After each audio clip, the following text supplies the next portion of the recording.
sustainability and light, what is the most important aspect concerning this that you saw at Light and Building? So I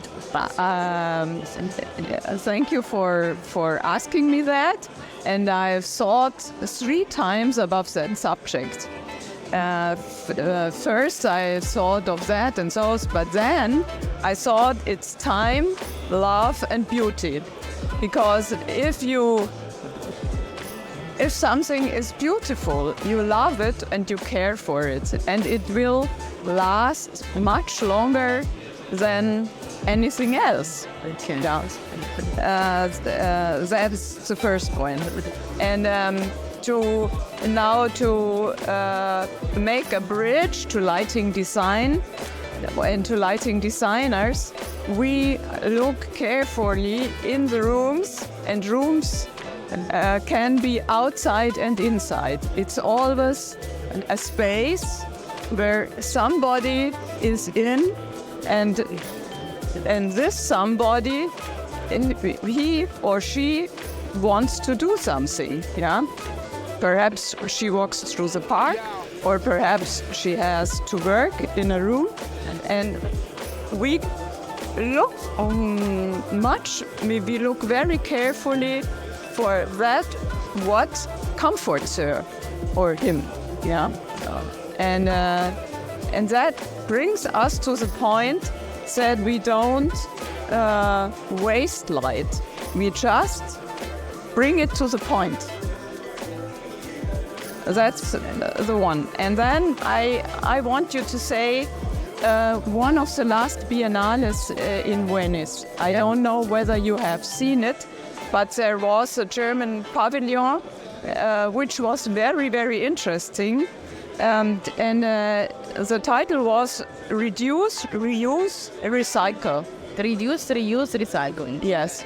And I think that we can just hold it on like a flag, because you can everything you can reduce. Okay, you don't reduce like you are a monk, yeah, but and everybody has something. Okay, I can leave that, yeah. And reuse means, well, you have a lamp which you can restore. You have a sweater which you can restore. You need not to throw it away. And coming to lamps, if a lamp is constructed in that way, like a kit, but you know, like Lego. Yes, it's the children play with it, and it's made out of little tools, and you can, every tool you can always put it away and put another one in it. And I think that's the way we have to go to the future, to consider that. What is the most popular product trend that you have seen here at Light Meeting? Okay, considering the fairs before the pandemic, there are a lot of lighting systems where you can put in the tools, like on the wall, like on the ceiling, like nearly everywhere. And you can combine a lot of things.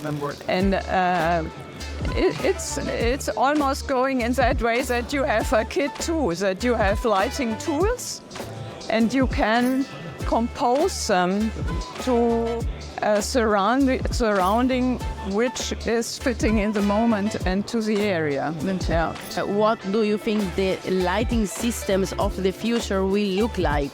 I think the pandemic brought us to a point where we have to, or where we do automatically consider things new.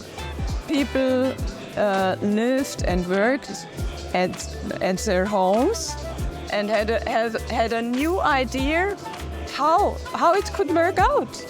I work at home and I live at home, and if you have the possibility, I mean the room, you separate that. Not anybody has the possibility, yeah.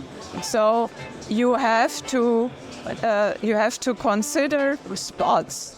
You have to specialize the room. That you have the feeling, okay, now I'm cooking, now I am reading, and now I'm working.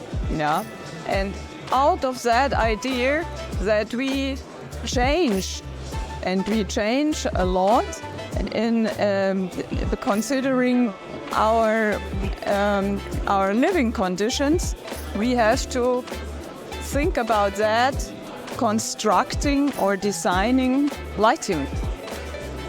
Yeah, and it's not the look of the lamps and lights and systems and everything, but before that have to be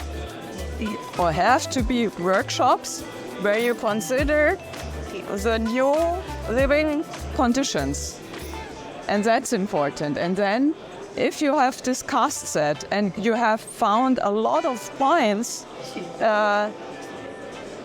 And that will lead you to a new way of looking at the light and constructing new light systems.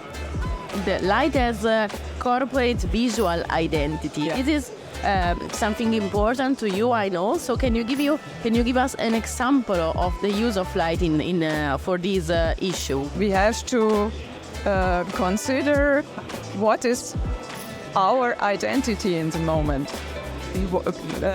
The identity of a house, the character of a house. And how do we do it? We look in the past. What was there? Was there always a house?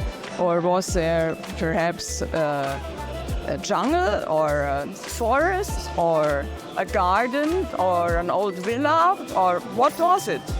Then we look at perhaps it's a company, has a company a philosophy, yeah? And all these things we have to consider and much more. But to make it a little bit shorter, we have to consider that and try to put it in a visual presence, yeah? In a visual picture. And that's at the end the identity, and I think we need that. We need to when we go home, for example, we recognize the house because of its color, because of its stones, because of its light, and so on. And we are glad we are at home, yeah, and. To recognize things again makes a company very visible, yeah, and because you remember, that sign I saw, and people will come back, yeah. Good lighting may substantially affect and contribute to well-being. Yeah. And so, can you give us an example of this kind of approach? The LEDs now we have good possibilities for that. Why? Because they are very little, and we can have warm and cold LEDs in one in one little LED. And we can dim to warm, yeah. That means, means simply said for housing, for example, that you can wake up with a cold light, make you very fresh, and you have this minty light with a high Kelvin degree, and then during the day, you always go and dim the light and dim to warm, because the warm light, then our body knows the evening will come and the melatonin is developing, and then you have a better sleep. That's the simplest word. And then, okay, yeah.